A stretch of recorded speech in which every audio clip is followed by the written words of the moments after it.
OBC का NCBC का bill आया, सब क्यों एक हो गए भाई? ये समझ में नहीं है हमको। सरकार अपोजिशन एक हो गए, क्यों एक हुए? क्योंकि चुनाव आ रहे हैं, सबसे बड़ी प्रदेश उत्तर प्रदेश के, वहां पर इनको दिखाना है। तो क्या दूसरे मुद्दे अहम नहीं है कि देश के लिए सिर्फ चुनाव अहम रहेगा?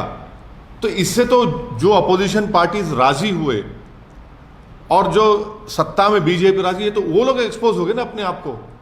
एनसीबीसी का बिल आएगा तो पार्लियामेंट चलेगा, दूसरे मुद्दों पर नहीं चलेगा। ये क्या बात है जिसमें सरकार भी राजी होगी और अपोजिशन भी राजी होगी? ओबीसी का फायदा है ना सर, ओबीसी। वही तो हम कह रहे हैं। तो क्या आप हर चीज को क्या इलेक्शन के एंगल से देखेंगे? क्या देश का कंस्ट्रक्शन सिर्फ इलेक्शन से होता है? देश का कंस्ट्रक्शन हेल्थी डिबेट से नहीं होगा। देश का कंस्ट्रक्शन पार्लियामेंट में अपोजिशन के चुपते हुए सवालात से नहीं होगा। तो यही तो हम बता रहे हैं कि ये सरकार भी नहीं चाह रही थी पार्लियामेंट चले। अगर जब एनसीबीसी के बिल पर पार्लियामेंट चलती है, 30-35 से ज्यादा एमपीज अपनी अपनी बात को रख सकते हैं रूलिंग पार्टी से और ट्रेजरी बेंचेस से और अपोजिशन, तो फिर आपने डिबेट क्यों नहीं करवाया? यही तो इनकी हिपोक्रेसी है। और देश देखकर लोग हमको ताज्जुब, लोग हमसे सवाल करें कि इतने दिन नहीं चला, आज आप क्यों चला रहे हैं?